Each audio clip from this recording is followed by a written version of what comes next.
ফের সড়ক দুর্ঘটনা রামকৃষ্ণনগরের চাঁদখানি দেওলাখাল এলাকায় বাইসাইকেলের সঙ্গে বাইকের মুখোমুখি সংঘর্ষে গুরুতর আহত বহিরাজ্যের এক ফেরিওয়ালা।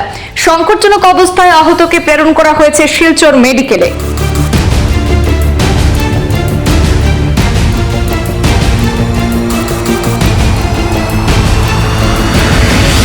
রামকৃষ্ণনগর থানা এলাকার দেওলাখাল পূর্ত সড়কে মর্মান্তিক সড়ক দুর্ঘটনা সংঘটিত হয়েছে আজ।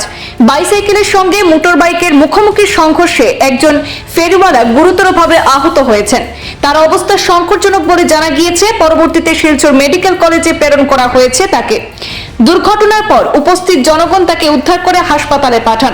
আহত ফেরিওয়ালার বাড়ি পশ্চিমবঙ্গের মুর্শিদাবাদে, কর্মসূত্রে নতুন বাজারে ভাড়া বাড়িতে থাকে বলে জানা গেছে। দুর্ঘটনাটি সংঘটিত করে বাইক চালক সঙ্গে সঙ্গে ঘটনাস্থল ছেড়ে পালিয়ে গেলেও পুলিশ ঘটনাস্থল থেকে বাইকটিকে উদ্ধার করে হেফাজতে নিয়েছে। আজকাল ঘন ঘন সড়ক দুর্ঘটনার জন্য বেশিরভাগ বাইক এবং অটো চালকদেরকেই দায়ী করছেন সাধারণ জনগণ।